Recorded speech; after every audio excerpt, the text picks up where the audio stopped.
We are fine, sir. How are you? Good morning. Yes, good morning. Morning, how are you?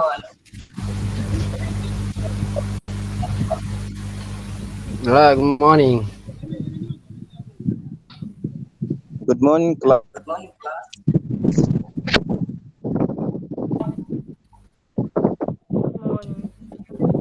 Morning, how are you? How are you?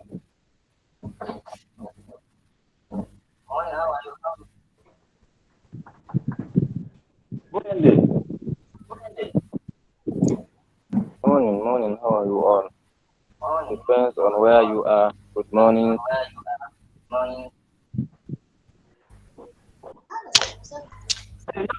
Yes, Yes, good evening. everyone.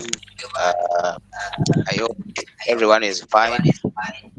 But I wish you the best today's lecture. This is Dennis from Uganda. Thank you. Thank you, welcome. Thank you very much.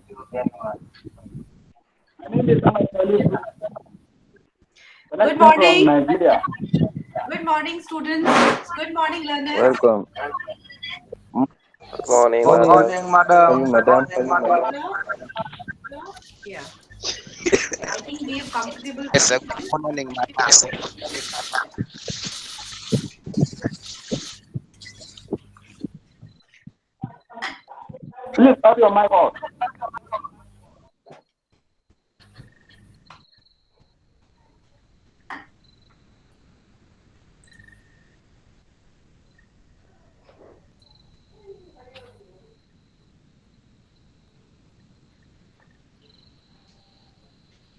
So I'm expecting that you already have the PDF today, since we'll be discussing the block one in detail.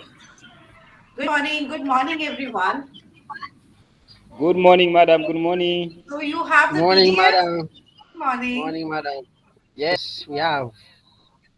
So I think all of you are so much into wishing me good morning. So I think the block one, which is titled as greetings, you're already practicing it. We're already practicing enough, exchanging pleasantries and all that.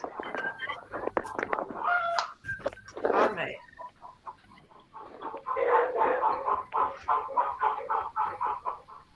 Okay. So today we'll just explore. We'll explore the block one, right? So you can open your PDF, all of you. Let us see what is there in your blog. And as we move through, let me know if there are any problems, that you want me to address, right? So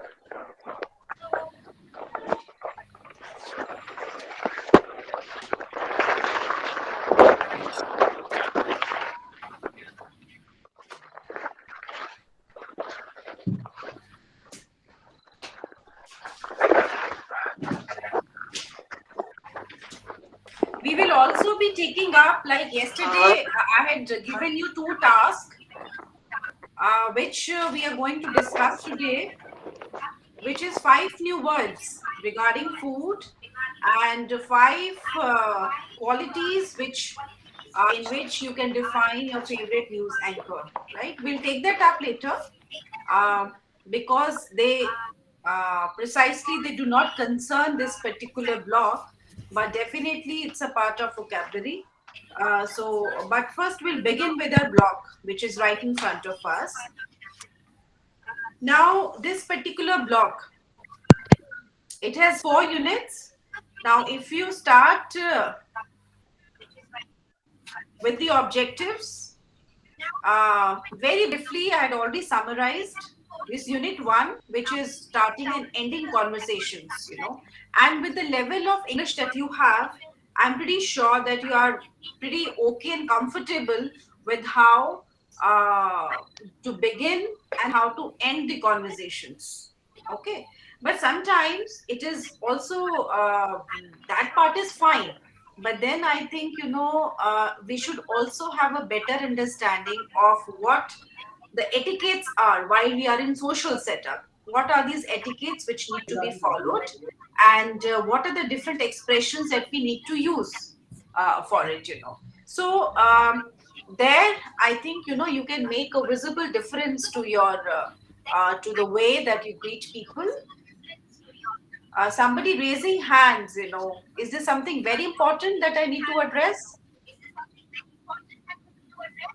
Bashir. Bashir, you have raised your hand.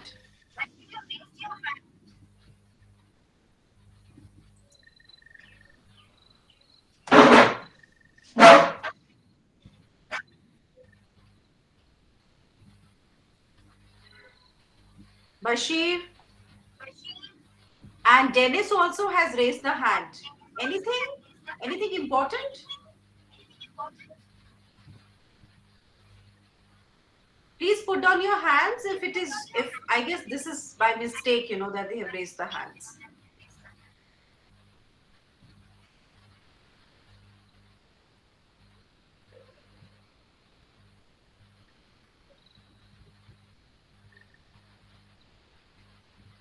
Okay.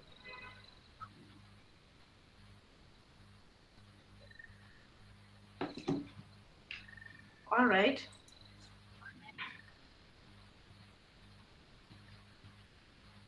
All right. So here, let's make it a little interactive.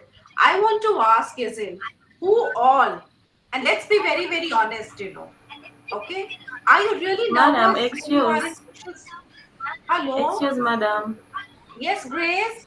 Yes, Crave Maton has turned on his mic, so he's disturbing us. Cliff, please switch off your, mute your mics, please. Thank you. So let us open up. Okay, let us just say, you know, is there anyone out there who feel that they're really nervous, when they're amongst their friends?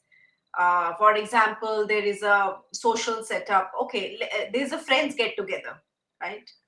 And most of them, they are convent educated. They converse in English. You also know English, but you are very hesitant, and very nervous. uh, you can't open up. Do we have learners like these, in our class? We can help them to build up confidence, to build up enough confidence, that it is not about how much you know the language. It is about being confident. Whatever you know, you should be able to be comfortable with whatever you know, and speak up and be comfortable with it. Hmm?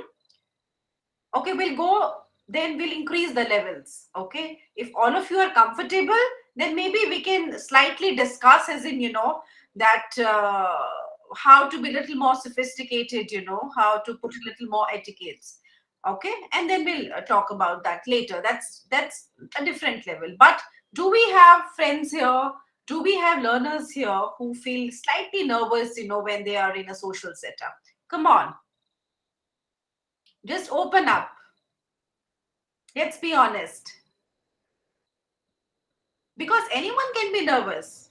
I mean, even we, if we are in a setup which is very, very formal, which is very, very formal, so we also get slight diffident, and we feel, my God, we don't know, as in, do we have the vocabulary enough? Do we have a kind of vocabulary, in the sense that kind of an etiquette which is required for that social setup or a formal setup, so one sometimes thinks twice, thrice, before putting oneself into it.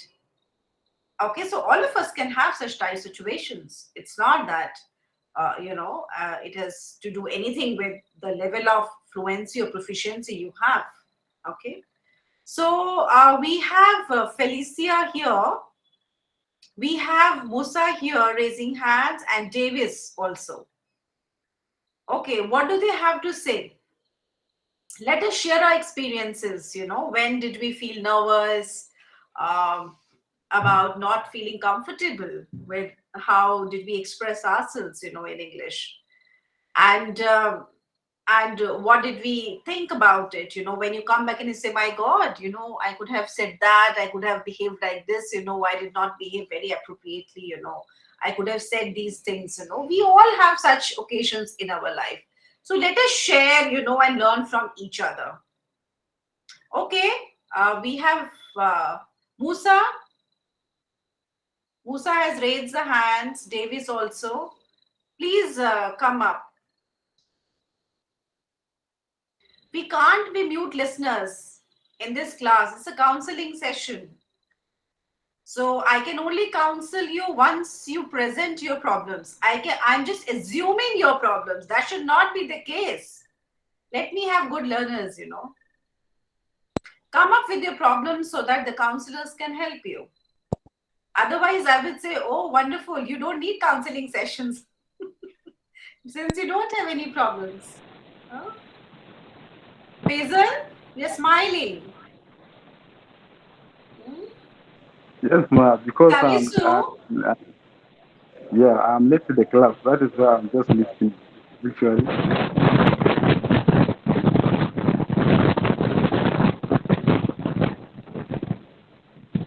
okay, please come up. Or don't raise the hands because that's confusing me then, John has raised the hands. John, you want to come in and say something?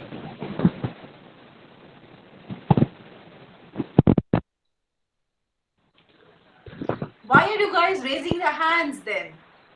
Please be clear with the technical devices. Otherwise, you would end up confusing counselor. Excuse me, ma. I think that, Okay, Davis wants to say something. Yes, Davis? Yes, good morning. Good morning.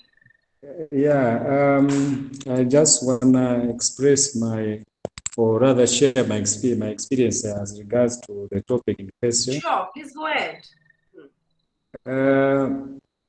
I've ever been nervous before. According to my profession, I have ever attended so many meetings in my life. I remember in some of the meetings that I've ever attended, I remember to have been in such a situation whereby I'm failing to express myself depending on the type of audience that I've come across. There are other meetings whereby you go to attend and then you look at other participants at the meeting. You look at the level of their status. You And the think audio of is not the. very good. Okay. Audio is You not very can you good. hear me?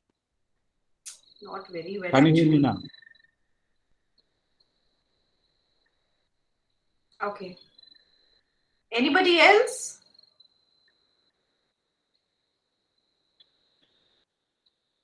Okay. Can you hear me now? Timsi Hassan? Can you hear me now? Timsi Hassan, yes. Please go ahead. Anas also, Salisu also wants to say something. Come on, very good. Okay, good afternoon, everyone. My name is Tamis Hassan from Sudan. So, regarding my experience about the social thing, let's say I was in a workshop in 2022, and it was in Egypt. This is what my first international experience, and what I feel in that moment is that there are a lot of nationalities from different regions, different countries. For me, that was a barrier to communicate well because I didn't have, let's say, the intercultural skills, which is something I know it after the workshop. So I have some difficulties in communicate because the other participants have different, let's say, languages, different beliefs, different culture. So this was one of the barriers that, let's say, make me so nervous, and I didn't communicate well. But after that, I, let's say, read more about the concept, which was the intercultural learning, and I knew that is that one of the things that will help you to communicate with others is to have these skills, which will enable you to, let's say, to better communicate with others. So I think this is one of the barriers that I have faced in my life, which is the barriers of, let's say, different people and different nationalities and different mindsets. Thank you. Thank you. Salisu? Hello? Hello. Salisu, yeah, we can hear you. Good afternoon. Good afternoon. What makes me not talk on this program is that I'm new in meeting. I haven't ever attended a meeting like this. So if I decide to talk, I'll be hearing as if Audio is not very clear, Salisu. Okay. Can others hear Salisu? If not me? Can you hear her? Can you hear him? Hello? Chrissy, No, can you madam, hear? It's not very clear.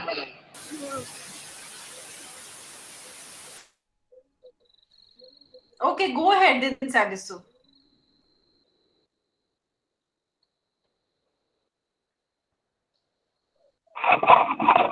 Hello? Go ahead, please. Are you hearing me?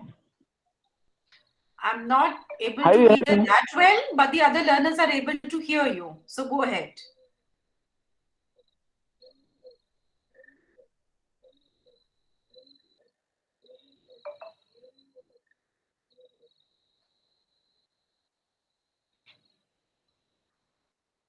Hello. Anyway, okay, Dennis' hand is raised. Dennis, do you want to share some experience where you felt nervous in a social Yes. setup, or any of your friends, any of your friend, you saw that he or she was feeling nervous? If not your experience, maybe somebody else's experience. Yeah. No, a good afternoon to everyone. Yeah. My name is Dennis as well. Doctor, you have said. My experience, one day we were in a lecture, like today we are, and everyone, well, it was a presentation, and the lecturer asked us, everyone, to give his or her own presentation. So what she did, because she was a lady, a woman, I was at the last because my fellows were the one to start up, but I felt nervous, and actually I failed to make it entirely because everyone was there listening, and I wanted to see what am I going to give out. So at the end, I failed completely. That was my experience. Thank you, madam. Okay. Okay. Okay. Thank you. Can we have some more responses?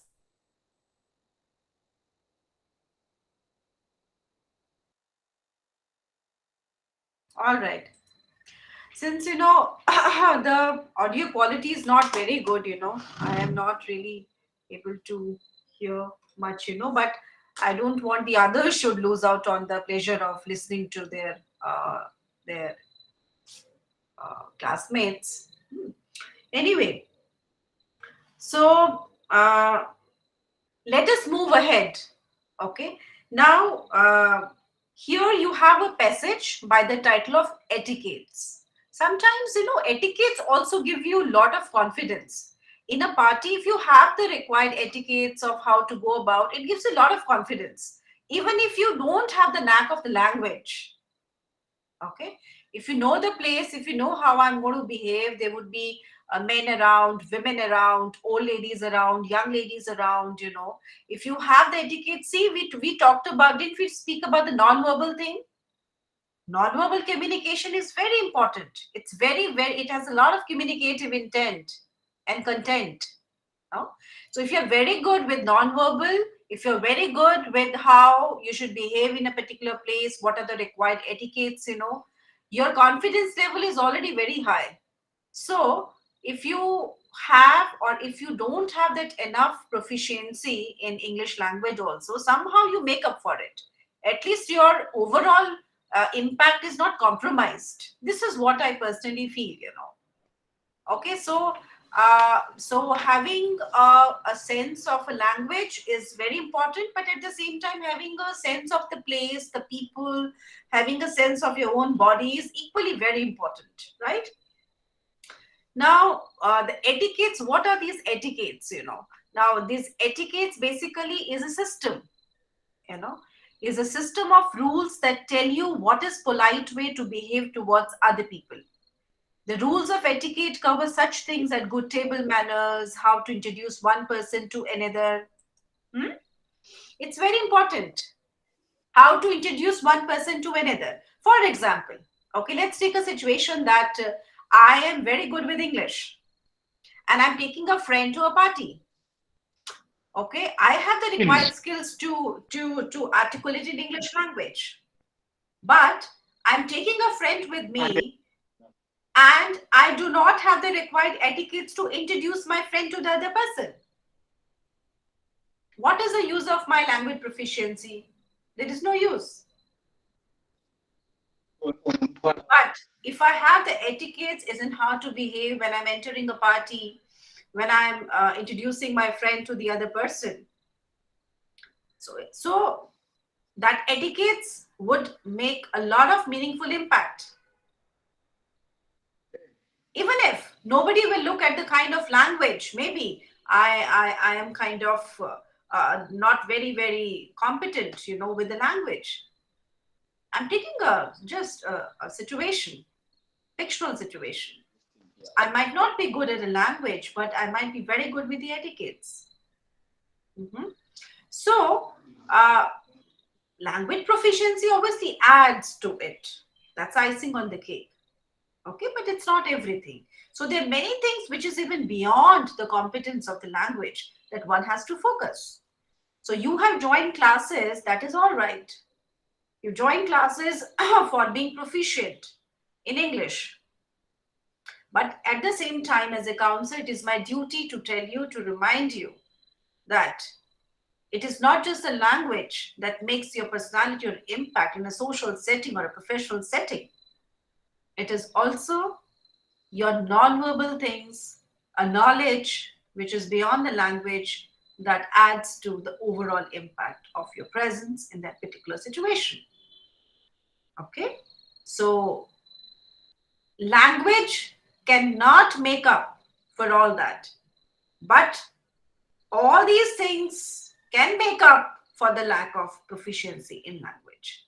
So it is that important. So not that, we are creating a hierarchy here, no. But many things precede language as well. Okay, that is what we are trying to say here. So, so as I was saying, the rules of etiquettes cover such things as good table manners, how to introduce one person to another, what to say or do when someone invites you for a meal or a visit, and many other things.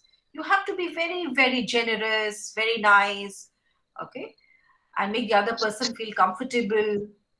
And all these things are very important. Okay, so it is not about, so what basically we are saying that it is not about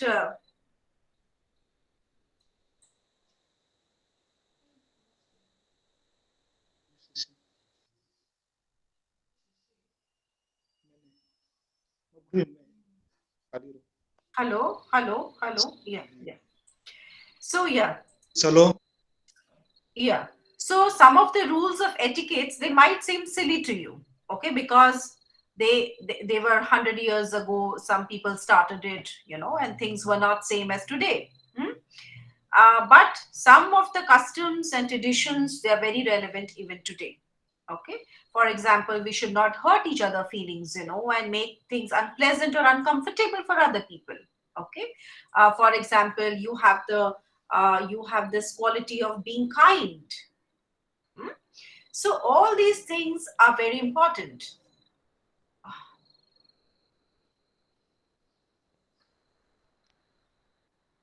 Please address to something Stephen is writing in the chat box.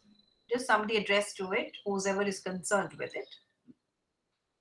Okay. So many well-established rules of etiquettes make more sense when you know how they originated. Okay. So, all right. So I want to talk about here a bit about these etiquettes and traditions and customs that we have. Do you think that some of the traditions and etiquettes are losing? Okay, I'll just kind of introduce you to certain etiquettes and certain mannerisms, or whatever you want to say to it, in a social setup, why you use the language to articulate the space.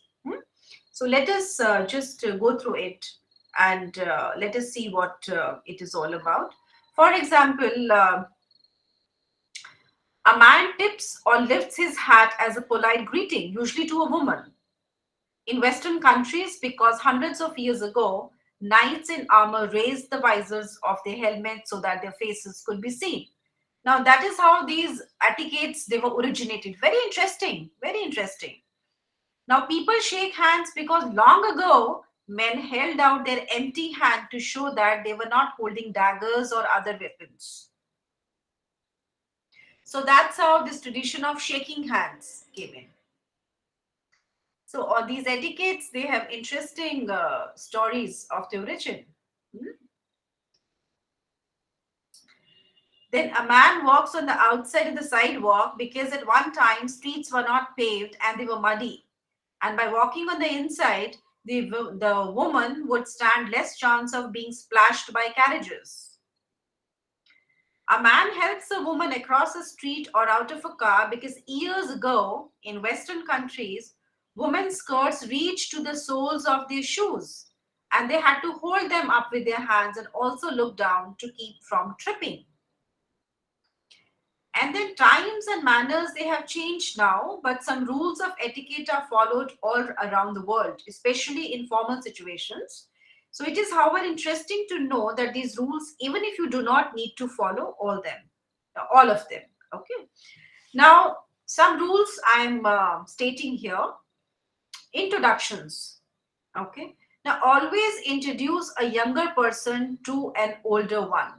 Do you agree to that? Yes, I agree. So always introduce a Yes, we agree. younger person to an older person and not the other way around. For example, if you take an example, like Miss Miss Sharma or whatever, uh, you know, uh, may I introduce my friend? Could be anyone. I can take anyone from this class, maybe Cliff, Okay. So among grown-ups, a man is generally introduced to a woman. Okay, so that's how it is.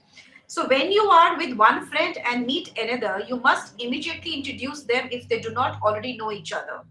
When you have been out with a friend and he or she accompanies you home, you must ask him or her to come in and meet any members of your family who are there unless he or she already knows them. It is very rude to fail to make or offer these introductions. Okay, if I ask you, whenever somebody comes to drop you at your place, do you always ask them inside? Ask them to come in? Do you make an effort to introduce them to your family members? Or you're very formal? You take it very casually, okay, somebody dropped you, thank you, goodbye, see you. Or do you do that? I know with the changing times, with the changing times, you might feel, oh, it's not cool, to ask someone to come and meet the family members. Why one should come and meet all the family members? So somebody has come and dropped you, and you said goodbye. But then some traditions, they hold a lot of value. Why to let everything go off? They're good etiquettes. If somebody is dropping you, you must ask that person to come and meet the family members or any family members if they don't know them already. And even if they know them, it is very pleasant to ask them to come and do this thing. Okay, so that's one thing. Now, if we talk about the table manners, right? Now, different countries have different polite ways to use the knife, fork, and spoon. And any one of the ways is all right. Okay. Only the fork or the spoon may be used to carry food to the mouth. And when the table is set with several knives and forks, the one on the outside is always the one to use the next. Are you familiar with these table manners? How to use the knife and the forks and all that? Can somebody tell us that? I think all of you must be familiar with the table manners because you keep visiting the restaurants, and this particular custom of using forks and knife is actually a Western custom. In India, we use hands, we use fingers to eat our food. We do not use knives and forks and spoons. Of course, we use in urban areas, But for us, we feel that food has to be worshipped. Food is a representation of, it's a prasada from God. So we generally take it by our hands as a respect to food. We don't cut it with knife, and this thing. We feel it with the hands, and we take it inside, and that's how we actually revere food in India. So we sit on the if you actually talk about the traditions in India, we sit on the floor, and then it's a kind of an prasada, as I said, from God. So we sit on the floor, we pay our prayers, we say our prayers, and then we eat the food. And we are not taking shoes or anything near that food. It is that holy for us. So anyway, but in Western countries is a tradition of table chair, which has even come to India also in a big way. I mean, long back it has come, but the typical Indian way, okay, or you can call it, okay, so is that we sit on the floor and we eat our food. Anyway, so since we are addressing international audience, international learners here, so we need to take everything into account. Now, you might be using a napkin or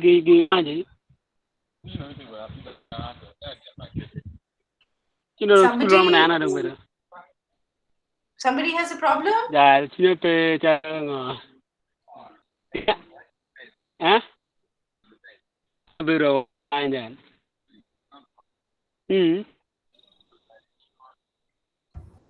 I think he don't even know that his mic is on. Jacob, can you mute your mic, please?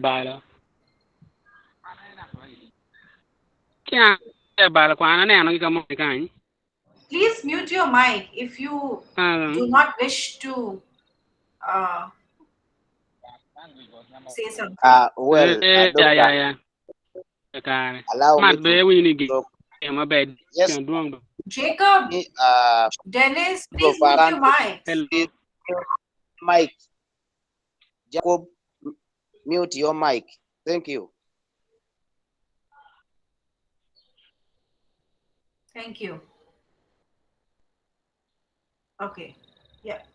Okay. So a napkin should be laid in the lap and never tucked into any part of the clothing. Some people have this habit of tucking the napkin, So it should be laid in the lap. So that's also kind of a communication you are sending to the other side. Now, it is considered impolite to lean on the table with your elbows. You should not, even in a classroom. Even in classroom, when a teacher is there, you needn't do something like this and all that. Okay, sit straight with your back, and then and try to look right into the front, and that's how it's a polite way. So all these, for doing all this, you needn't kind of mm, learn proficiency in language. Okay, so these things, they are more important, I would say, and proficiency in language actually also becomes important, after that. But Lacking in etiquettes would not make up. I mean, proficiency in language is not going to make up for the lack of etiquettes. Lack of etiquettes is primary. So that has to be there. Okay. Then it is very bad manners to take too large mouthfuls or to talk while there is food in your mouth. Okay, let's be honest. Who all they keep talking, while they're eating? Mouthful of food inside and your mouth, blah, blah, blah, blah on the phone, You keep doing that in good English. In good English. Very good English. You are eating and you're talking. Do you think it is very polite? No, it's not going to create a good impression, even if you have a very proficient English. Okay. So those are the etiquettes that we need to learn alongside, in fact, prior to being proficient in English.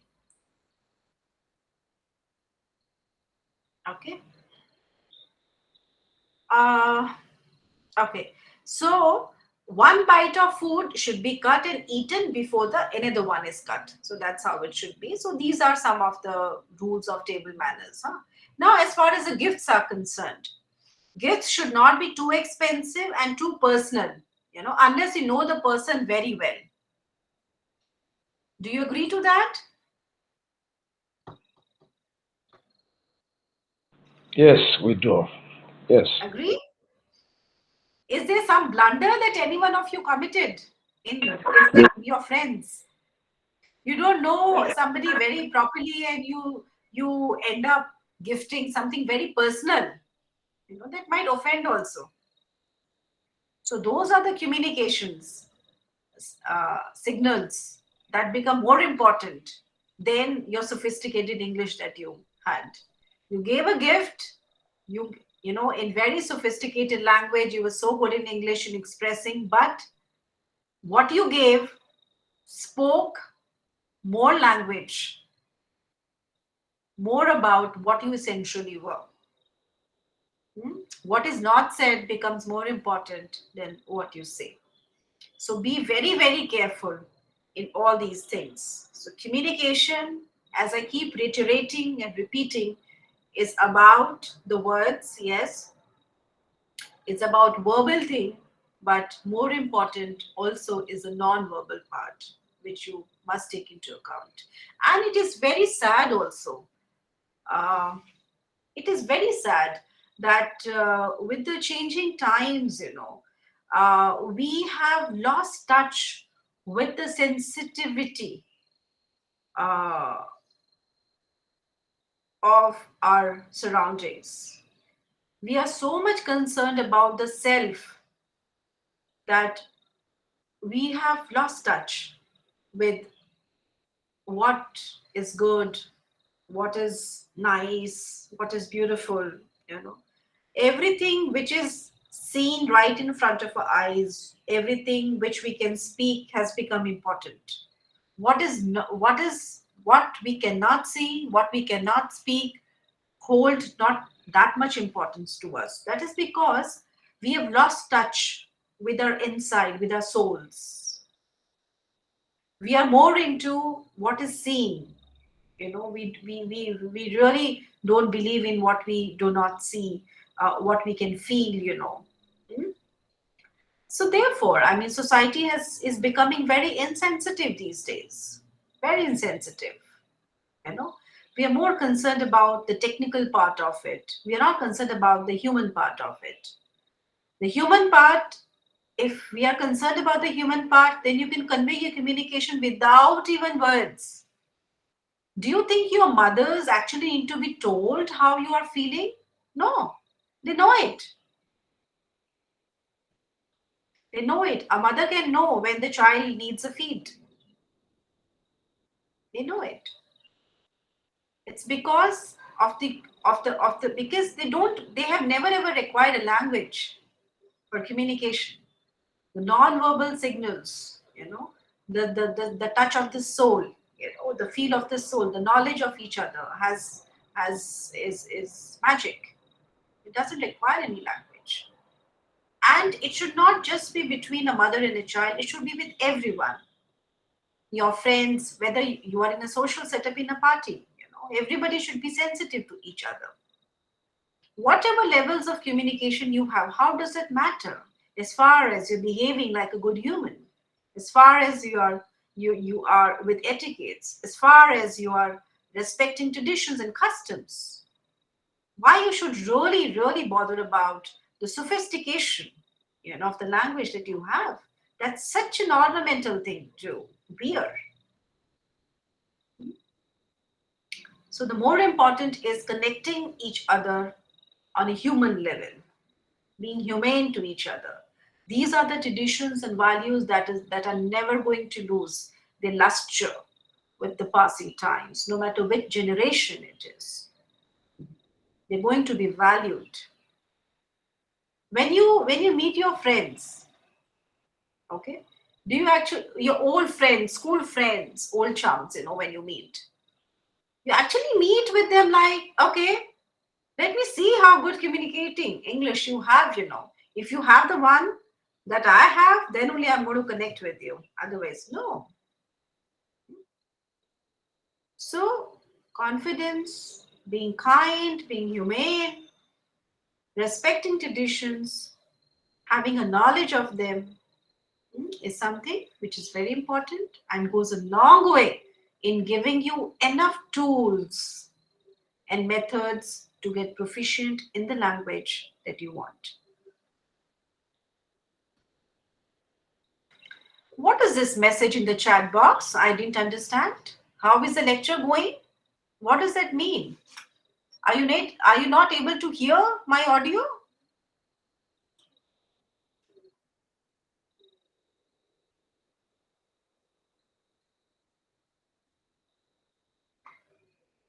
Is Rebecca here in the class?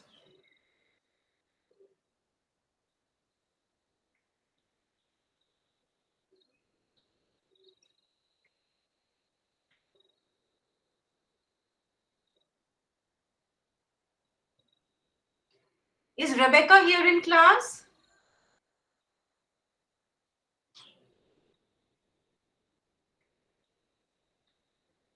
Okay. Rebecca, are you there?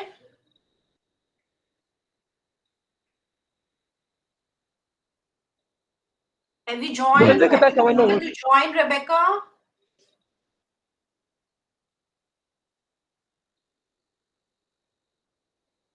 All right. I think she's been able to join now. The next is acknowledgement. Before leaving any house in which you are a guest, you must find your host and hostess and thank them. If you have spent the night with them, you should write a letter within a few days at most and thank them. A thank you note must also be sent promptly for any gift, and it is polite to telephone the next day when you have been at a party or a dinner at somebody else's house.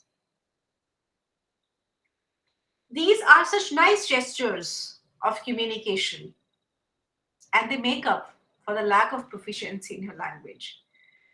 Okay, so if a friend has invited you, it's so wonderful, to send a thank you note to the friend. If you stayed overnight at your friend's place, sending them thank you note the next day, they do wonders, and they make a lot of impact, and they make your friendship more deeper, more long lasting. Acknowledgement, very important. Acknowledgement keeps you together. Acknowledging any kind of kindness, acknowledging any kind of love, acknowledging any kind of good thing that you come across.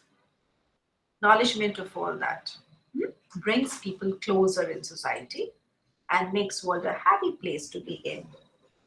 All right. The other thing while greeting someone is to be followed in terms of women, like courtesy to ladies. 50 years ago, it was not polite for a man to remain seated when a woman was standing, unless the woman asked him to. When a woman entered a room, every man in the room immediately stood up and remained standing until she sat down or asked him to sit down. A man normally lets a woman go before him through a doorway or upstairs or downstairs, and he would not get into a car until she was in it and the door on her side was closed. In taking places at a table, the men did not sit down until the women were seated. Okay? Now, these were the customs used to be followed. Nowadays, these rules are not followed except on very formal occasions and mostly in the army. With women joining the workforce in large numbers, norms have changed now. So today, the relationships between the sexes is much more democratic and less formal. Yet everyone appreciates a young man giving his seat to a woman in a bus or his waiting to allow children and women into the bus first. So the gender sensitivity is there. There are many books that could give you rules of formal etiquettes, but most of these rules are seldom needed. Now, many of them would be very, very, you can say, very awkward in ordinary circumstances, but then the ones that matters to us are good taste, kindness, being sensitive to other people, right? Hello, class.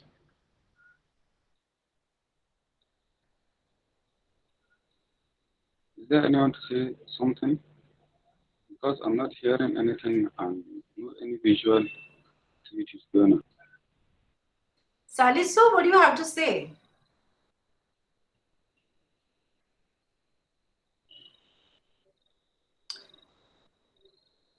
Salisu, you have something to say, I guess. Anyway, so courtesy to ladies, that's another that has to be taken into account when you greet someone, some lady, or you want to introduce, so ladies have to be given importance, unless and until, I mean, these were the traditions, now, times have changed, and now they don't want to be given that kind of ornamental importance, they want real importance, substantial importance, and whatever they do. Okay, so their definitions have changed, and it is important the society acknowledges that. The men acknowledge that. Okay, the way they wish their clan should be looked at, So that's the thing.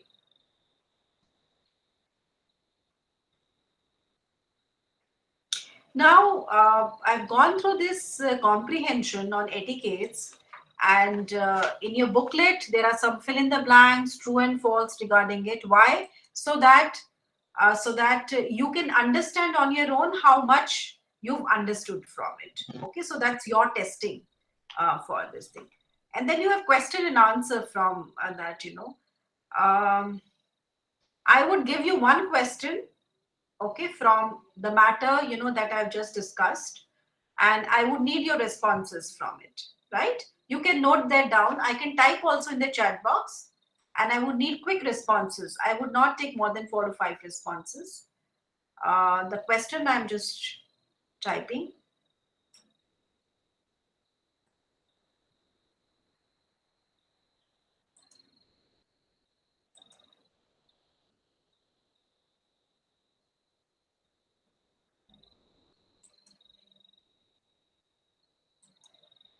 Um,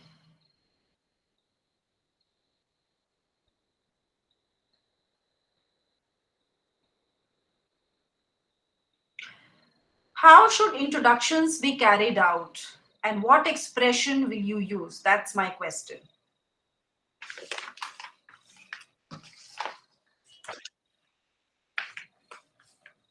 Let me write the question.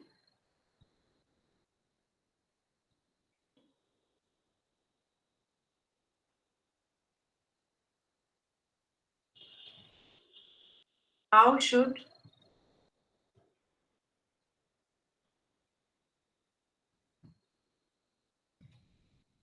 see, you need to be participative, okay? Then only we can learn from each other. These are not very, very big things, just that we need to learn while we share with each other. So that's how the process of learning is. How should introductions be carried out? Sometimes when you share, many of your confusions get cleared on their own. What expressions will you use? groups.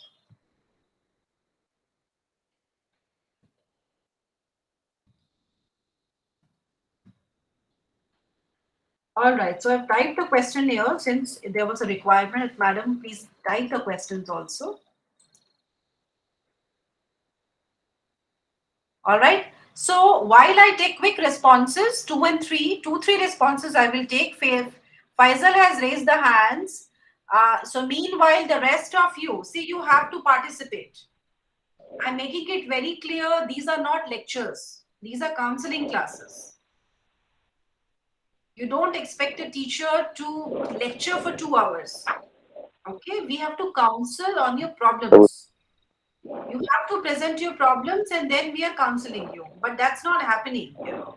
You're not Yes, reading, ma. I you're want. not any problems, you know, and not adequate sharing also is there. All right, so that should not happen. Anyway, I have written the question here. How should introductions be carried out? You know, when you are meeting a young friend or an old friend or a lady, you know, we just discussed. So just let me know, how should introductions be carried out and what expressions will you use? Okay. So while I'm taking 4 or 5 quick responses, the rest of you, please write your responses in the chat box. I want to see you doing something in the class. Okay. Keep writing. Keep writing in the. Nobody should sit idly in the class. Either don't join the class if you don't want to work on it. Keep writing in the chat box. You know. So I'm taking responses now.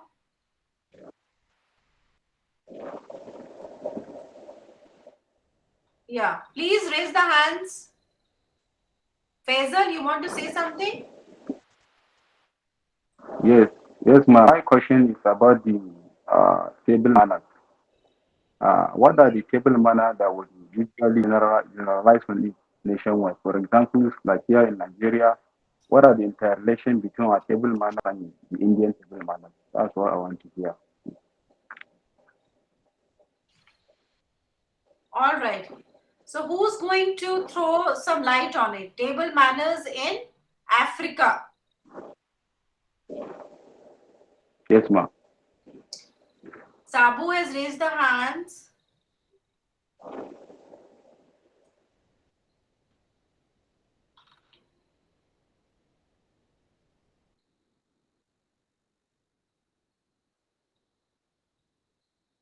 Yes, we have students from Africa going to restaurant. Can you please tell us what are the table manners in Africa? Faisal wants to know more about it. You can't afford to sit silent in the class. What are you expecting these counseling classes to be? Okay, ma'am. Can I go on? Yeah, Ibrahim, please.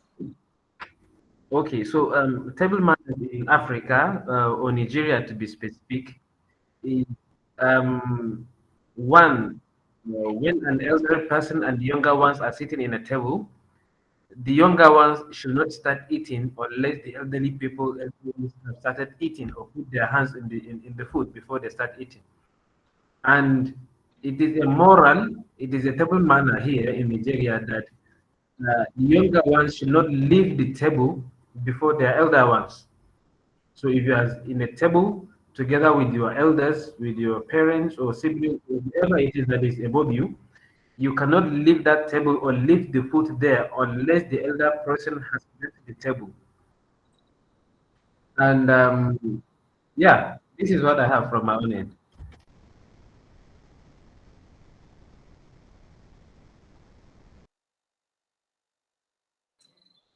Good. Jacob? Yes, thank you so much. Good afternoon, everyone. I am late because I'm not feeling. So one of the table manners that I would wish to put across is that, like, if you have a visitor and you're told to share or to eat with the visitor and you're someone who is still young, you are not supposed, even if you're satisfied, you are not supposed to leave the visitor. You have to stay until the visitor gets done with the food or until the visitor stops eating. That's when you can also stop eating. So it is not really proper for you to leave an elderly person eating. That's one of the table manners that I really see in our country, in some other parts of Uganda. Thank you.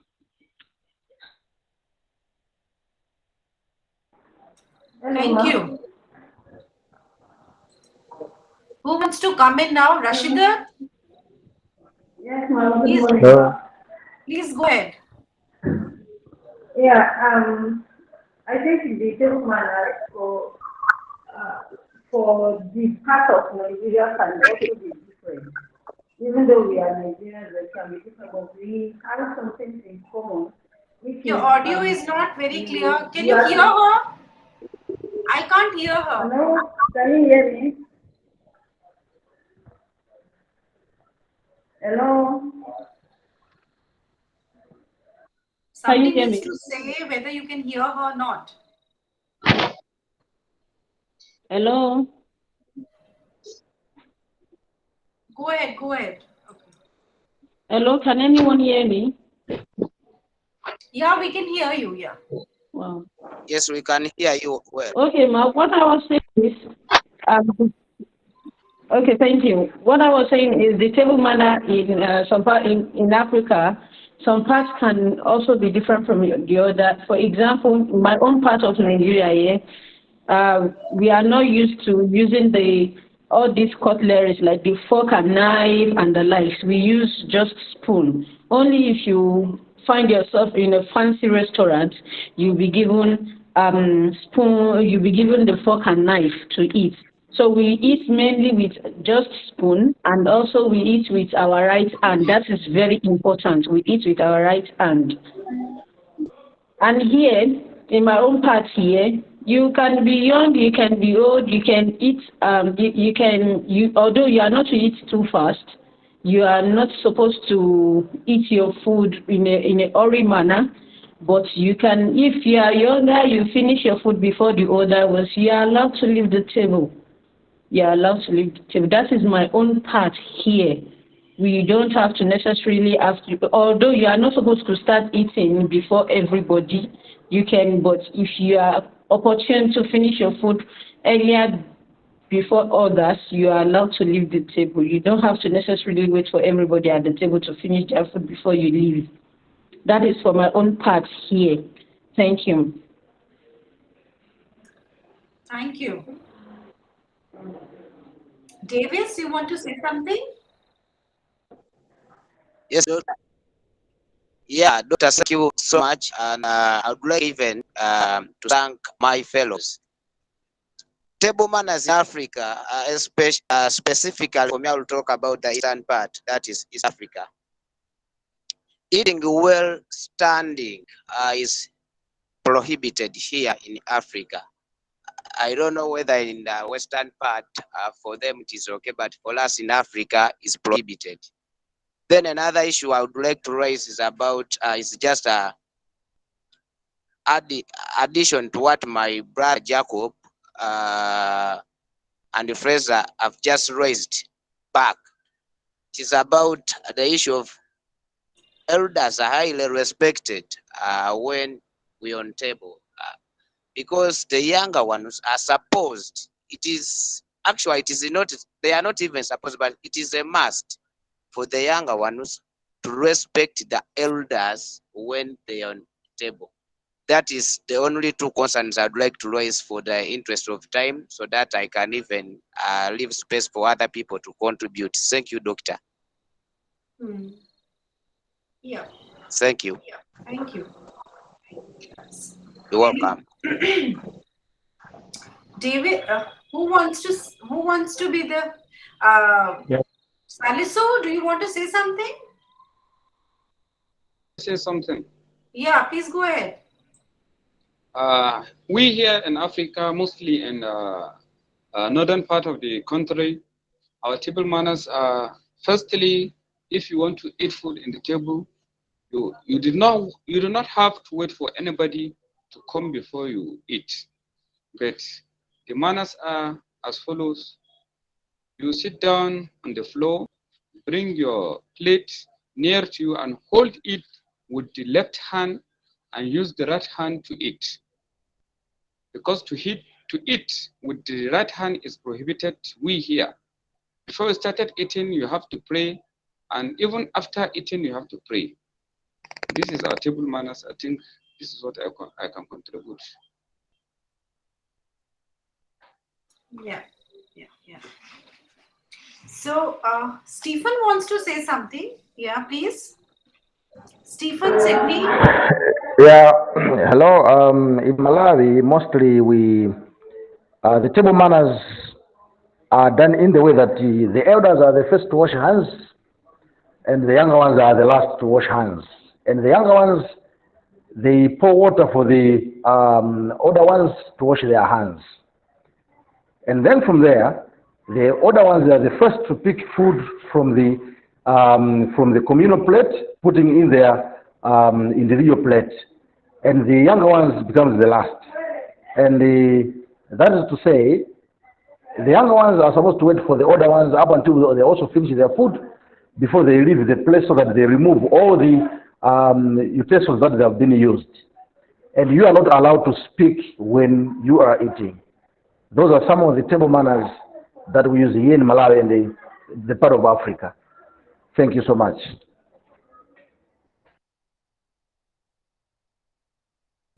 Yeah, thank you.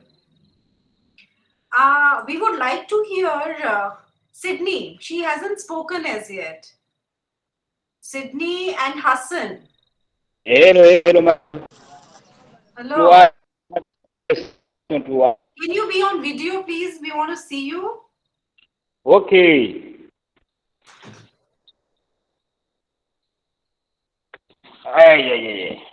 Hello. Yes. Hello. Hello, Sydney. Yeah. Yes, I've just want to add on what Stephen have just said. When elders are eating with young ones on the same table, even the young ones, when finish eating their food, they are not allowed to wash their hands. They need to wait for the elders to finish, and then they wash their hands after the orders. That's it. Am I clear? Yeah, you're clear. We want to hear Hassan also. Hassan Yeah, hasn't spoken. Hassan, we want you to be on video. Put your video on. Yeah. We want to see you. Okay, ma. Okay, ma.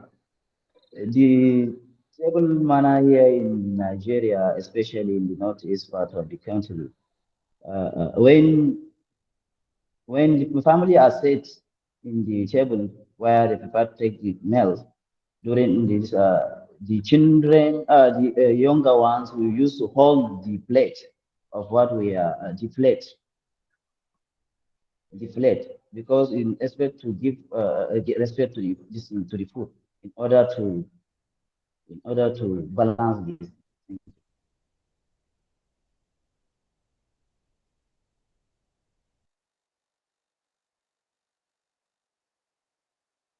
Okay, thank you. Okay, all right. So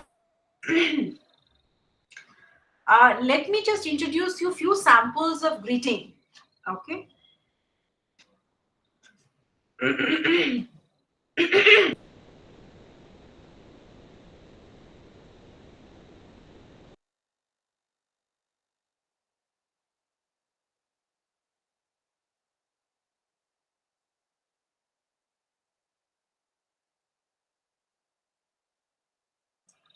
Okay.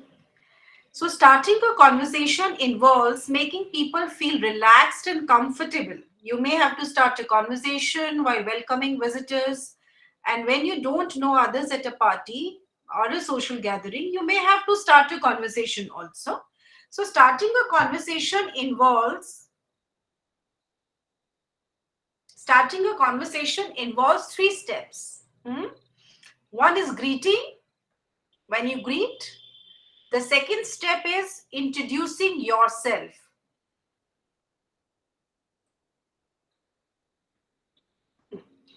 It is greeting, then it is introducing yourself, and the third is asking after the other person's well-being. So these are the three things that one needs to have while one is introducing or starting a conversation. The formulas for these are fixed and usually carry no literal meaning. We say good morning even if it's not a good morning, and the answer for how are you is fine, thanks, even if you're not well. No one except your close friends really want to know about your troubles. These are routine courtesies that are followed. The expressions you use will vary according to your relationships. Okay. Now I give you an example of informal introduction and formal introduction. Okay. And just listen to these this thing.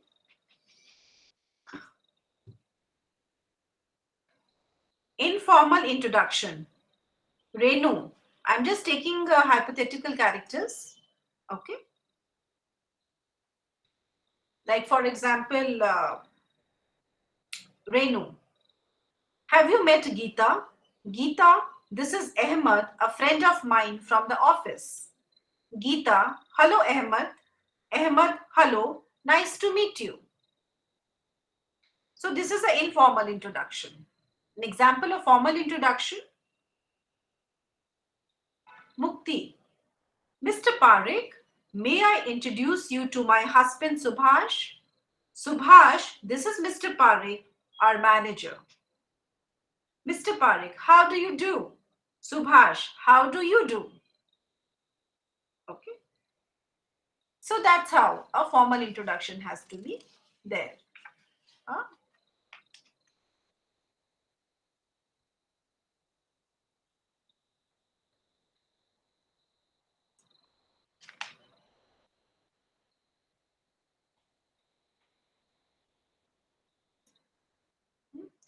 Now, I want you to write something here, a very short response. And the topic is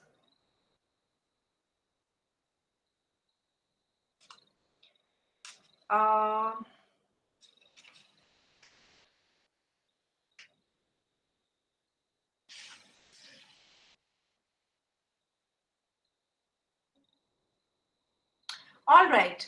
So let us pick, instead of giving it from the exercises that you have, I would want 2 learners from this class to have informal conversations for a minute. Okay, let us pick up 2 people from here. Can I pick up, can I request? Okay, just voluntary. Come forward. Let us have 2 of the learners communicate with each other. We can see Anderson Kaima's hand, and the other person could be Faisal. Okay, so let Faisal and Anderson communicate with each other. Let's it be an informal chat. Okay, informal chat. Now the task for the rest of the learners is to listen to their chat, to listen their informal introduction, and help them to improve further. All right. So I just read an informal introduction. Okay. So it is very straightforward, informal, and but pleasantries are there, that hello, nice to meet you, and all that are there.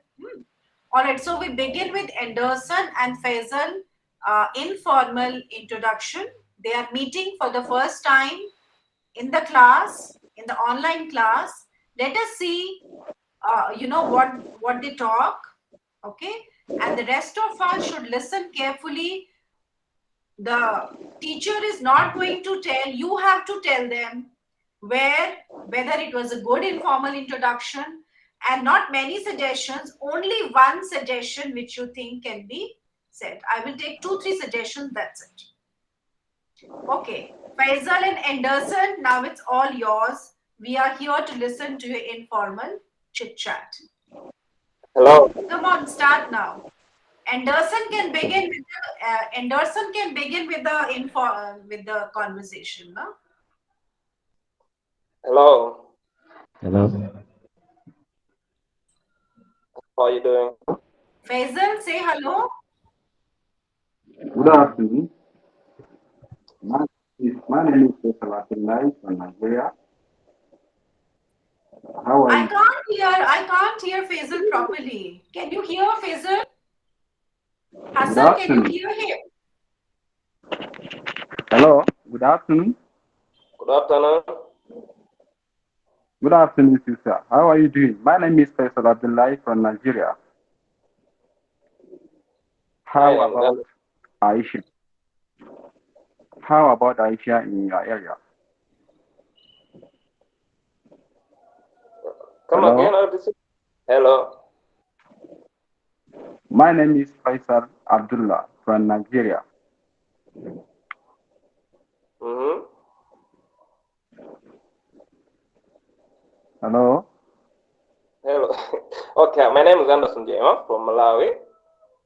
All right. How are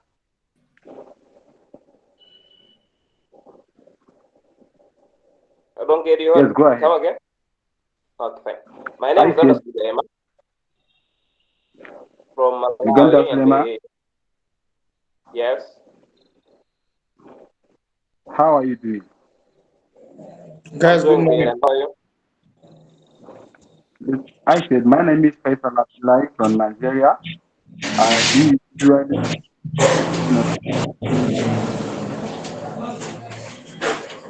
Hi, guys. Faisal, how are you? Bro, please mute your mic. Give them chance. Yes, I'm fine. How are you doing? Hi, guys. How are you? I was late. Mustafa, please mute your Okay, mic. sorry, ma. I was late. I have network problem. That is why. Excuse me. Let's start. It's better. Let's start. Yeah, my Oh, name please. is Faisal Abdul. Good afternoon. Good afternoon too. How are you doing? I'm fine. How are you? I'm fine too. My name is Faisal Abdullahi from Nigeria. I'm a student of International Open University, India. I hope you are doing fine. Yeah, I'm doing fine as well. I'm a student from the school. So my name is Anderson Jaima from Malawi. It's planted seed, as you know. I know. I think you know the seed I'm talking about it planted. Am I right? Yes, of course. Yeah. Yes, of You know course. You are that? highly welcome. Thank you. Yeah, I know. All I right. know it. I know it. How about the Hassan in the class? Is he around? What? How how about Hassan in the class? Is he around? Hassan in class? Hello? Hello? Hello? Anderson. I Yes. said, Great. how I about think Hassan? it's a great chat. Is he around? It's good. It's so nice. They're able to make a conversation. Okay, I'm liking it. The level of confidence that these both boys have, Anderson and Faisal, very good. Very confident. Thank you, madam. Anderson is so gentle, and looking so humble. And Faisal, all spirited. Huh? Very good. Any suggestion? Kaima, do you want to put Hello, any ma. suggestion? Good morning. Ma, good morning.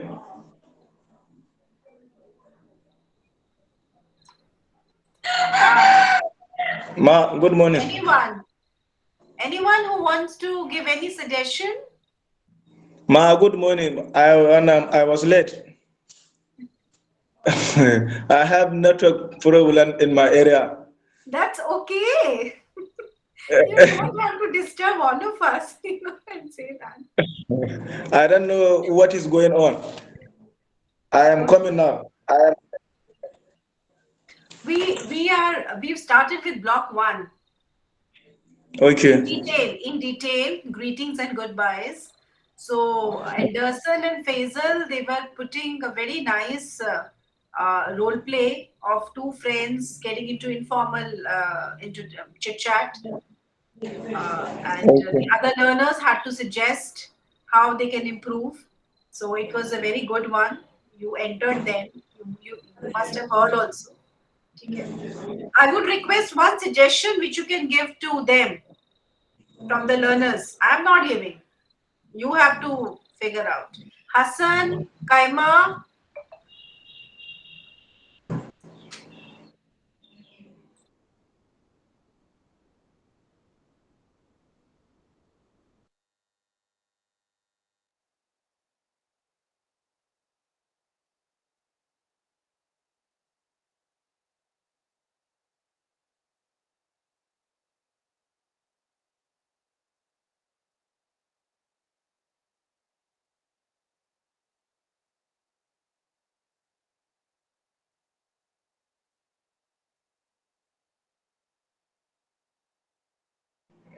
Get me one friend to make a conversation.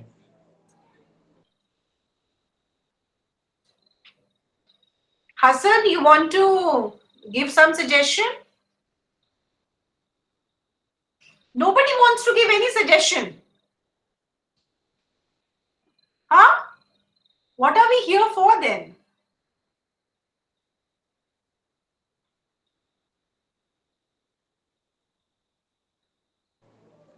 Are you talking about conversation between two people or not? Yes. Okay, and get me one friend so that we can make a conversation now. Okay, I think, it was a good this thing.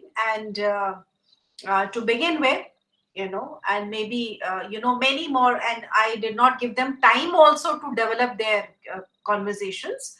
We just wanted to check whether we are good with the just formal salutation, formal greetings and all, which they were good enough. I will just read out some, let us work on a bit of vocabulary from this section, okay, when you greet each other. I would just speak a few idioms. Let me see if you know them or not. Okay. Have you heard of bunk? Bunking the classes? Are you familiar with the term? Bunk. Yes, we do. Bank. The word bank, yes. Bunking the class.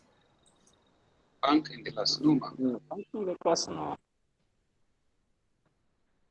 Okay. Bunking the classes, go away, and to avoid duty or responsibility. Not bank, bunk. Let me just write in the chat box here. Okay, ma.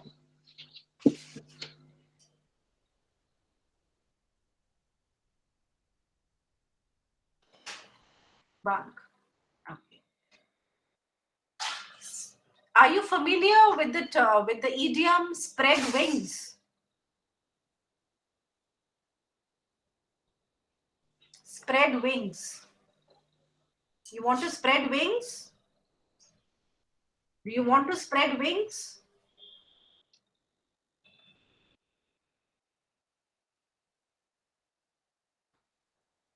Spread wings means what? Spread wings is when you go beyond your usual boundaries or activities, when you want to explore more beyond that. There is other idiom, pot calling the kettle black. Yes, man, like someone to go out of his comfort zone to try something new.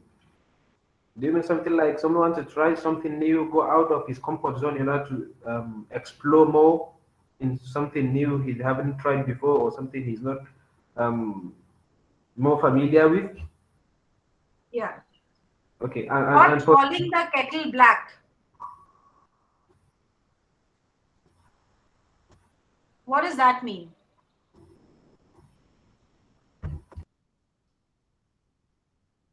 Should we do that?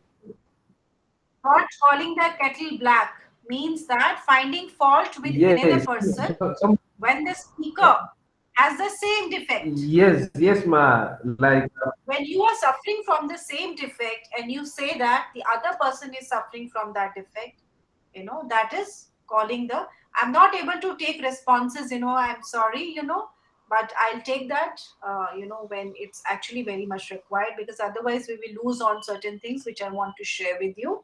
So, pot calling the kettle black, meaning criticizing others for the faults which you have, which even you have. Okay, pot calling the kettle black simply doesn't mean criticizing people. It's finding fault with people when the speaker has the same fault. So if you have the same fault, how can you criticize others for the same fault? That is when you say the pot calling the kettle black. Now, what is break the ice?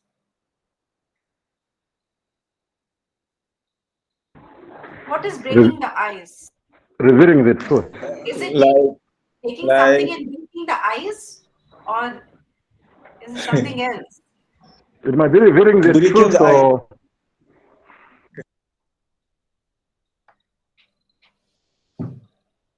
Hmm? More like criticize when I'm criticizing others.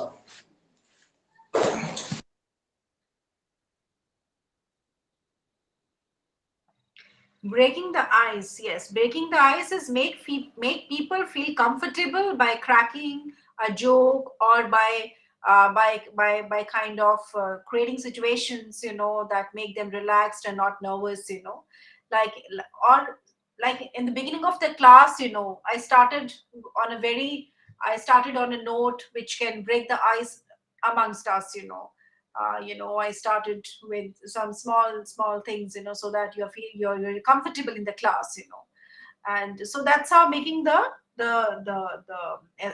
environment comfortable, by certain things, okay, by introducing each other to each other, or by cracking some joke, or telling us some story, so that people feel relaxed and comfortable. Okay, so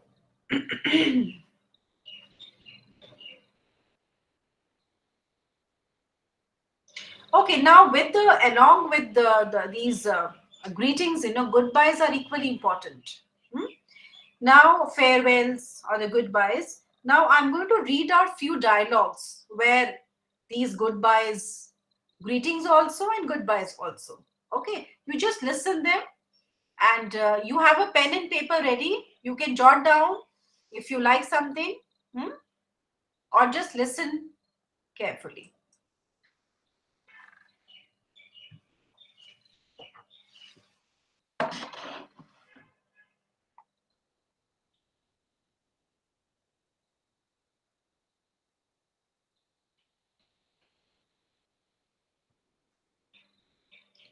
Okay, Anju. Oh my God, it's already 5. I'd better rush. Mum will be wondering what happened to me. Priti, we must get together again soon. Anju, yes, we must. Bye now. Priti, bye Anju. Take care.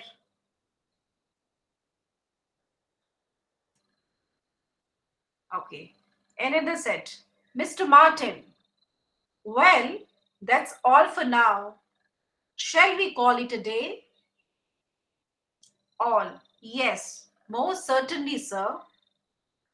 Now, this is a formal goodbye. I just introduced you to informal goodbye. This is a formal goodbye. Yes, most certainly, sir. Nita, I don't think we can take more of this. Ashok, yes, sir. It's Friday night. We have friends and movies to catch up with. Mr. Martin, that's fine by me. Goodbye, then. Have a nice weekend, all. You too, sir.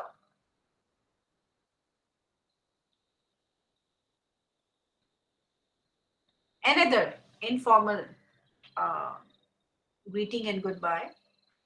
Rakesh. Hello, Sudha. Fancy bumping into you here. Sudha. Hi, Rakesh. Nice to see you. What are you doing here? Rakesh. Shopping, buying vegetables. And you? Sudha. Come to see my grandmother. Sorry, can't wait. She'll get anxious. Rakesh. Drop in at my place on your way back. Sudha, I will try. See you. Bye. Rakesh, bye.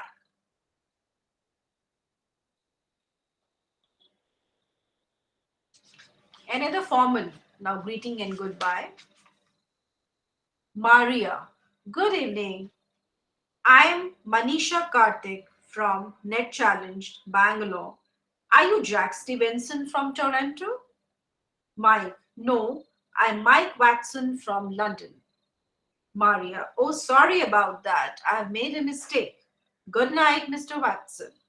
Mike, goodbye, Miss Karthik. So, can you see some difference between formal and informal greetings and goodbyes?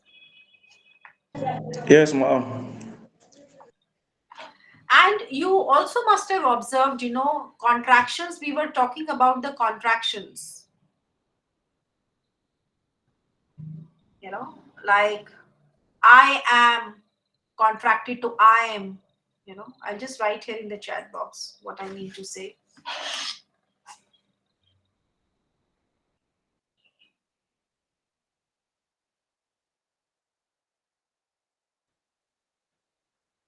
Okay, like that. Then they are contracted to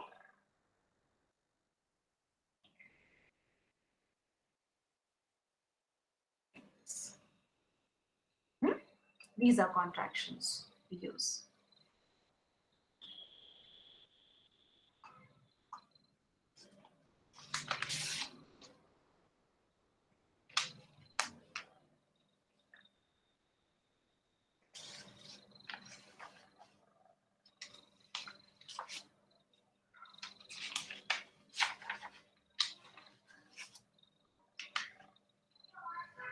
There is a listening task I wanted to give you, but in online classes, giving a listening task and asking you to do it becomes a problem. Okay, one interesting exercise I would take with you, which is on vocabulary, describing people. Hmm? So, what are the criterias you have for describing people physically? So, in your one is the general appearance. Okay, some people are smart, elegant. So, these are the words that you use. Somebody smart, elegant, somebody sloopy or slopey, very untidy looking. Hmm? Some are beautiful, some are handsome. Hmm? Or if there is a couple, you say, oh, that's a lovely pair, he is good looking, she's attractive, something like that. And then you have some people, you to describe the face, some people have thin face, some people have round face, some people have chubby face, some people have wrinkles on face, okay, so, and some people have very bright skin.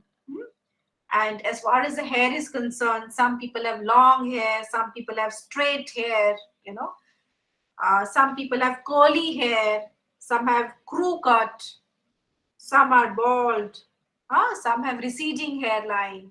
Okay.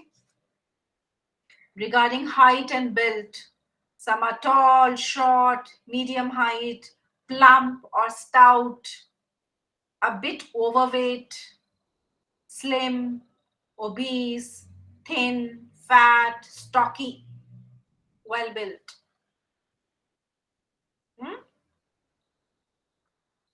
Okay, exercise for you on this. Uh, though you find these things for yourself, I might not have time to discuss them, So just write it down. Write the opposite descriptions of the following. Sometimes we know these things. It's not that you say, oh, madam, we know this thing. But why, when I ask you to describe a person, you sometimes forget about all these things. Okay. So it is also about remembering all the words that you have in your kitty. You have it sometimes, but you don't use them. So you forget. So just knowing doesn't mean any sense. Using them means sense. So I want you to use your vocabulary. Okay, so write the opposite. A slim woman. Opposite of a slim woman. Then short and chubby faced. Opposite of that. Curly hair. Opposite of that. Obese person.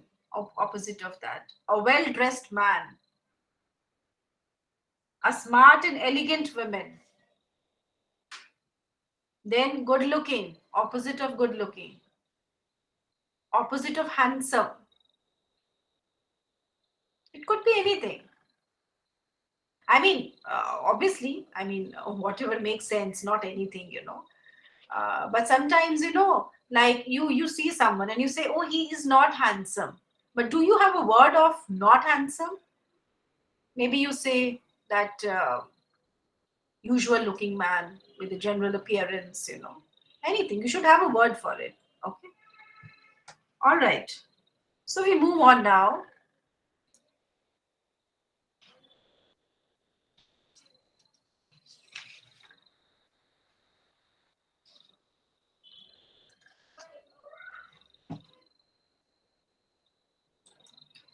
Also, I want you to give you an assignment, which I will ask tomorrow if you have done or not. Please describe in 2 or 3 sentences any of the following people. Any. I will just write in the chat box.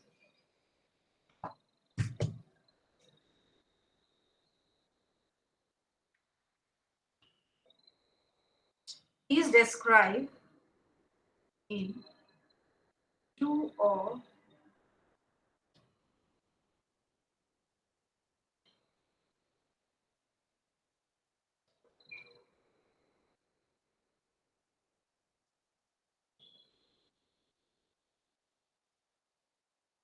sentences.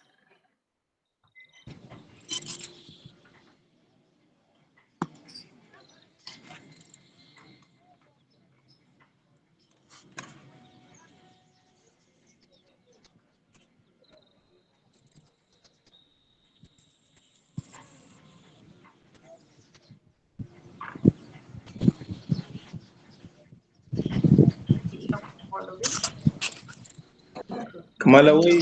Malawi, mute your mic. About grandparent, or parent,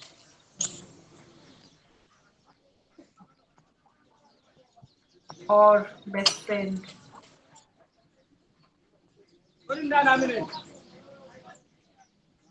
parent, or friend,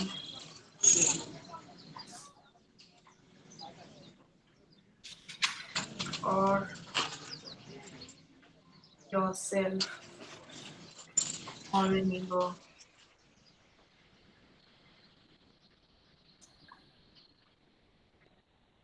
Friend, yourself, or neighbor.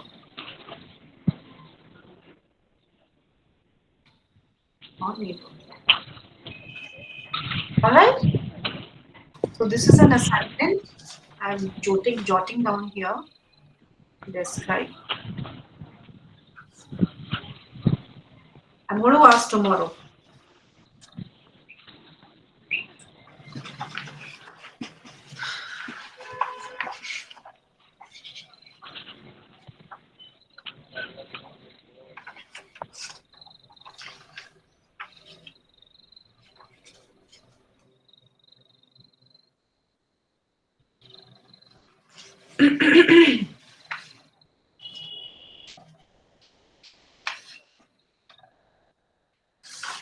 I want to read a bit on socializing. Like we have the unit, social small talk. Just listen carefully. By now we have a fairly good idea of what greetings and goodbyes and conversations are about. what is meant by socializing or a small talk. We can call them a small talk. Mustafa, you've raised a hand. Why? Okay, by mistake maybe. Small talk happens all the time. Small talk happens all the time between casual acquaintances, people whom you meet in the course of your work. You may meet them just once in your lifetime, or the relationship once started may grow to be a long and lasting one. You may come together because you're attending the same conference or meeting, or staying in the same hotel, or traveling on the same train. It is very much like socializing or chatting with friends, except that you have to be careful about the topics you choose. Since the main aim of small talk is to make the guest or the person comfortable, you must avoid any topic that give them offense. You must also avoid asking probing personal questions, especially when you hardly know each other. Okay, so take all these things into account while you do a small social talk. Normally, the conversations arises from the immediate physical environment. The weather, you talk about the weather, or you talk about the buildings, or the places, or the hotels, or the arrival departure, the meals, maybe, the time of the day, entertainment, etc. Very often, the topics flow from the conversational context. In any conversation, the answers to questions and the comments that follow can provide a lead into the next comment and even the next topic in the conversation. Effective conversation requires that speakers recognize and pick up on these leads. Though small talk takes place in a carefully informal atmosphere, you must choose your topics with care. Very important. After all, what you say says a great deal about you. Speak that I may see. Speak that I may see thee, Shakespeare had said, and this is indeed true. Right? So that's how one has to be careful in a social talk. Now we move further into your blog and we come to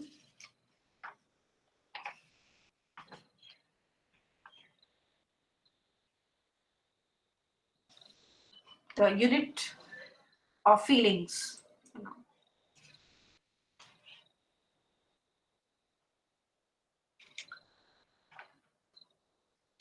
There are multiple kind of feelings. There is a comprehension which is given here on love, and their question answers after that. So it's an idea of love that the story reflects. Okay, let us talk about love then. And then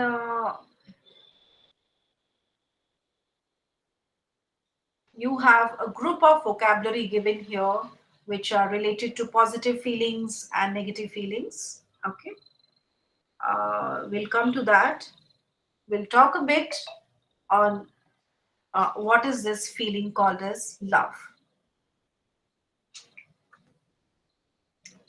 Mustafa is so happy, so cheery, He is actually wishing that he should share something with us regarding this beautiful feeling of love. We can begin with Mustafa, and I need responses now. Okay, ma. What do you want me to tell you? How can I ask? I mean, it's you have to speak what you understand by this feeling of love in 2-3 sentences. Okay. Love is affection. Maybe. Oh, I think that's fantastic. That's a great sentence which has come up. That love is a passion. I cannot agree more. Very good. Okay. Then love is like a friendship, because if there is no friend, if there is no friendship, so you can't understand her and you fall in her love. You are speaking as if it's coming out of your experience.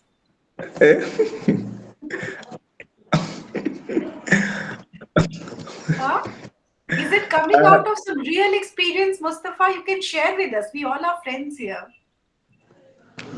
What is the next?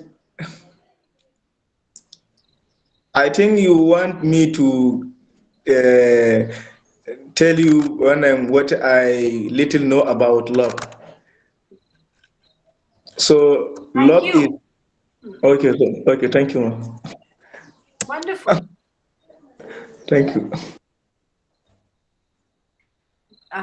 We are okay. So maybe Ibrahim, please tell us something what this feeling of love is about. How do you express it? In 2-3 words, we want to know. 2-3 sentences. Yeah. Okay. First of all, let me say love is a great interest and a pleasure in something. Love is a pleasure. Okay. Yeah, the pleasure or interest in something. Great interest in something. And love might be a passionate affection for another person or an animal or whatever it is. Yeah, is it okay? Perfect. Thank you. Very good.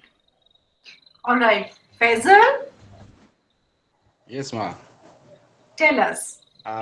Yeah, if you are talking about love, I think love is an emotional feeling in the heart that controlled the desire or wish over a person. You can, for examples, you can see a small children has love over an old man.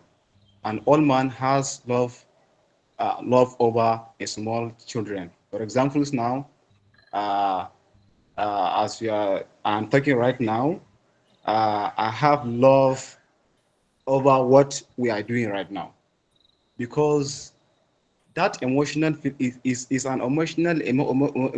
feeling that make me to to have access on it. Understand? Meanwhile, love is an emotional feeling that make a man or woman, on uh, his heart, based on my own understanding. Is an emotional feeling actually that can strain out of the human heart or desire. That's what I have listened to say about the love based on my own perspective, on my own views. Love avoid, love Great. avoid. Great. Yeah. Stephen wants to say something. Yeah, I think Uh, that. um,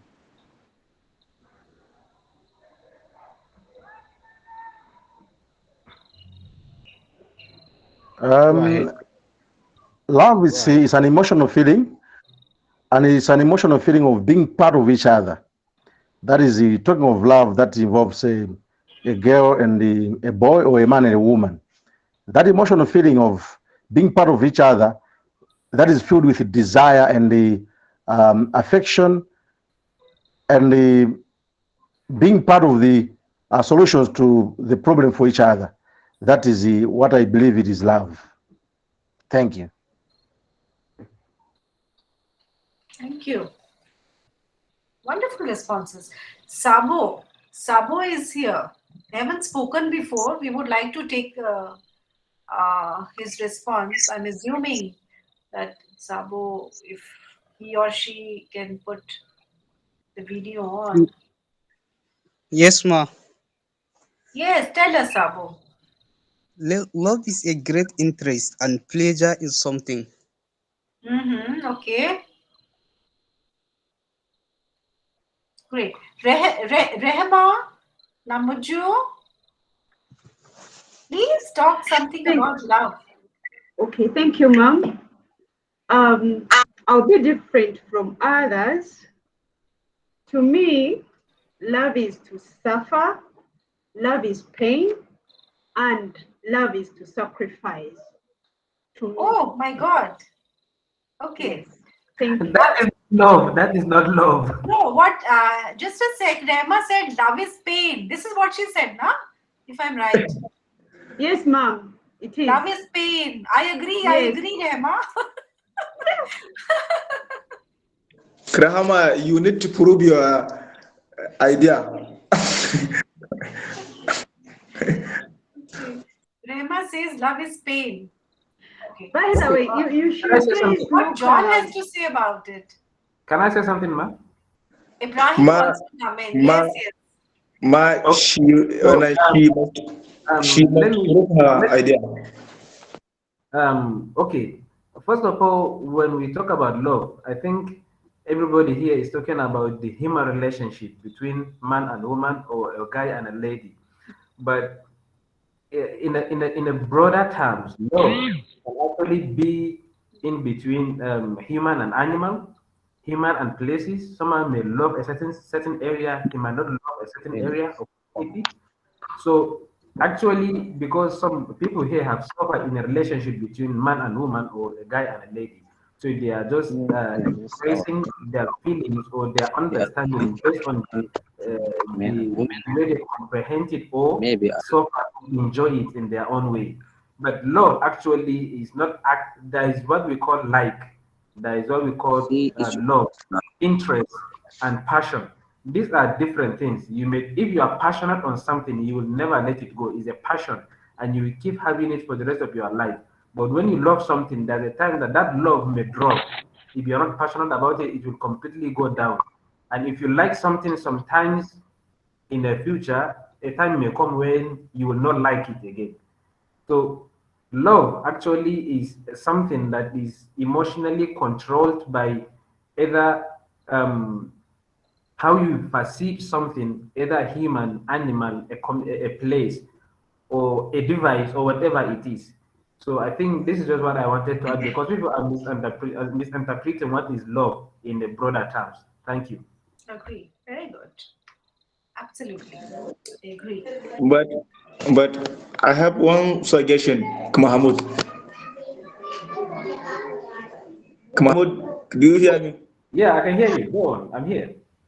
Okay, and then based on my understanding about what doctor thought is that maybe she is merely talking about love between man and woman. That is why we are trying to give an idea based on relationship. Okay, so actually, if I get it right, she did not make mention whether love between a guy and a boy. She only asks about love. Do we know love? And though I just give my own interpretation in the broader terms to understand the word love, because we are going from the other way around. So that's just the reason why I make my explanation, not because I am contradicting what you say or what Okay, okay, people say. Thank you. okay. I understood you love beyond better like what we have discussed on it previously. But just say one and thank you. We learn more from you. Thank you. Good responses.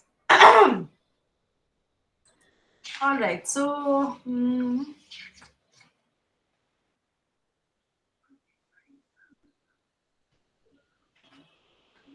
now I wanted to begin something on body language.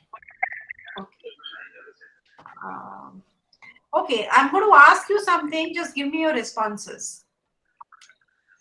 For example, you are in the middle of an argument and getting very angry. What do you do with your arms? You wave them widely. You hold them to your at your sides, or they are crossed. What do you do with your arms when you're very angry? Okay, can I go on? And we, Okay, so let me put it this way. Some Actually, some decent response. Okay, Felicia says they are cross. Okay. okay, so for me, whenever I'm angry, I'm a kind of person that controls his anger. You hardly see me angry. But whenever I'm angry, I either cross my arms or put them in my pockets or cross them behind my back just to, and normally whenever I'm angry, I do some such kind of things, either put my hands in the pockets or cross my arms and went on a silence. I will just keep quiet to control my anger so that it will not persist and do something that I will regret later. Thank you. Yeah. Ma, So ma, if you are, again, when you are in a formal setup, you need to be very careful, that your expressions should not take better of you. When you are in informal, then you can go ahead, like Mustafa says, I start doing this. ma, to me, I am going to show you in practice. No, Yeah. we don't need a practical here. Okay. When, Okay, okay, to okay. me, So when we are going on the class. I want to finish certain things. Okay. Yeah. And the second situation I'm giving you, your friends are supposed to meet you at a party, but they're late. You decide to strike up a conversation with the nearest person. You pour yourself a drink and take a seat, or you wait for your friends outside. So here is a situation. Your friends are supposed to meet you at a party, but they are late. So you are alone as the only one. I mean, maybe it is supposed that you don't know anybody apart from your friends for whom you are waiting. They are getting late. So what do? You pour yourself a drink and take a seat and wait for your friends? Or you wait for your friend outside the party? Or you strike up a conversation with the nearest person sitting next to you? ma, ma, for Felicia me, says, I will wait for them outside. Please don't do that. Why do you want to do that? to me, okay. For me, the most sensible thing to do would be to strike a conversation with the person sitting next to you. Okay, so actually, I used to find myself in this kind of situation. I don't go to Felicia party. says, I'm the shy type. Okay. Okay, ma, But open can I up go on? now. Why have we joined English proficiency classes? It is Can not I to continue? learn only the language, but also to come out of your certain boundaries. What is the greatest pleasure in this world than talking to human beings? Okay, so can I say Greatest something? pleasure. Can I All say right. something? So I'll take 2 or 3 more questions, and then I think it would be the time for Ma'am, the class to can, get can, closed. can I say something with regard to that, ma'am? Hello? Yeah, Mohammed, I can hear you. Go Okay, all ahead. right. Okay, so with regard to this situation of meeting new people in a new place or in an event, I don't actually go to parties. I had never been in any party, but I used to be in a program or an event where there are different people that I'm meeting for the first time. And whenever I find myself in that kind of situation, the person sitting next to me, I will make sure I connect with that person before that program's end. So the thing I do is, because I am a writer, I'm a spoken word artist, and I know the Okay. rules of language and stuff like that. So I will introduce myself to the person and what I do, and I would like to know what he does. Then from there, the conversation and start to see where we can partner, maybe in what we do in life, and see how we can evolve the relationship from there on. Thank you. All right.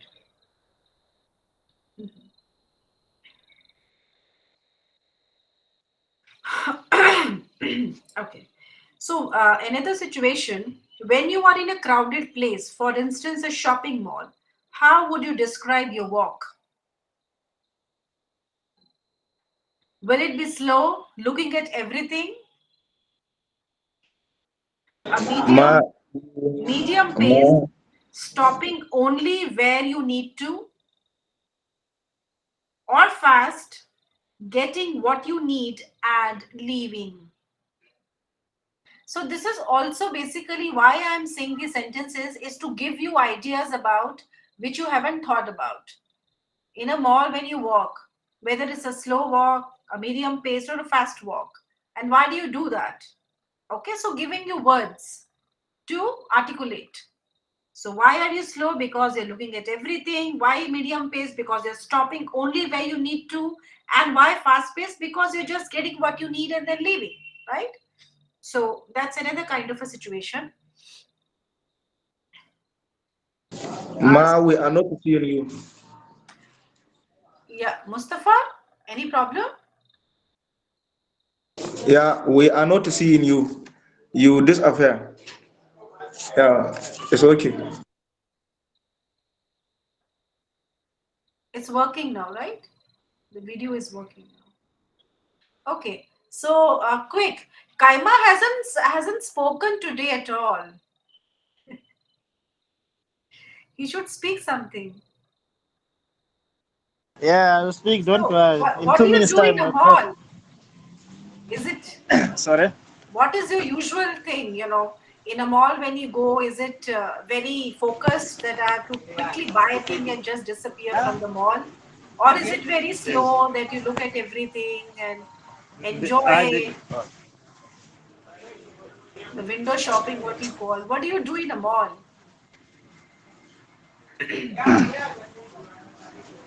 Um, Today I didn't go anywhere else for shopping. I'm just at the same place like the way I am now, busy listening what is talking, what we are discussing here, and I'm just so proud of today's session. Of course, I didn't take part anymore, but I'm so attentive. Everything we are talking here, I'm trying to cope. I'm not remaining behind. Sure, madam, but I just want to tell my fellow students that when you are when you're explaining something or when you are teaching, please we should give you a time, not interrupting you. Otherwise, if you can have mere comments, it's like some of us were confused, we are disturbed. We must have time for you to explain whatever you want to explain. Then you must have time for us to ask us the question. If someone have a question, while you are teaching, you must just jot down. When you give us chance to ask the questions, it's whereby we can raise up our questions to you. Then in so doing, I think our conversation can be nice and understandable. Thank you. Thank you. Okay, I think it's time for the class also to close the class. It was, I think, nice interacting with you. All of you were pretty responsive. So, Davis has still raised his hand. If there is anything you want to say, quickly say it. I think that's my mistake. All right, see you tomorrow then. It was a great, happy interacting class with you.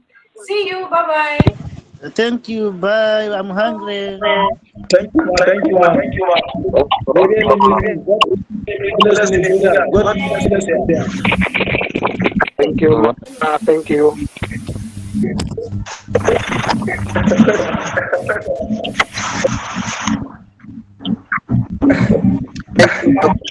For that. Thanks, another boy. Good.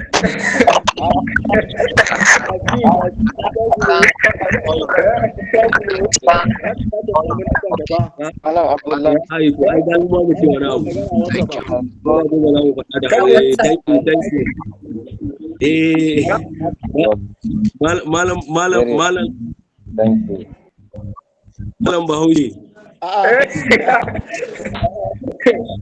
Thank you very much. Ato kai kuwa ai tun da mai kana ta wuya ce gaskiya Allah ga wata malam mu mun ji daɗin wannan rike mana waje kai wala wallahi tallahi ku ci gaba da wannan irin haka zai matukar wannan din mu taimaka mana sosai ko ku yi turanci ko duka mu fita daga nan da Allah kadda ya sa wajen magana yadda za a yi a nuna mana magana hidiman assignment din nan Okay, Allah sami na wadda ta bari yanzu yaushe da ya submitting. Amma na tambaye ta kamar bata amsa ba. Dara mana a cikin dashboard ne? Na'am. Na tambaye ta akan yaushe za a yi submitting. Da sa a cikin kuma typing ne ko writing amma ba yawar amsa ba. to amma yanzu ya za mu yi kenan. A'a, Allah normal in mu akwai je wani a information WhatsApp kuma na group ku sa mana shi a cikin group da Allah. To mu je mana mu haɗa can ɗin kawai gaba ɗaya. Mu tattara gaba ɗaya mu je can mu ci gaba da makudawa. Wannan kawai ba. Bye bye guys. Bye, thank you. Okay, thank you.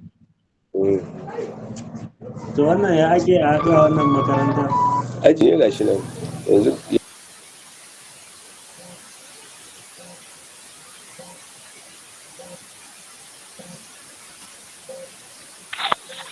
So miss you all. Bye bye. See you tomorrow later. Thank you.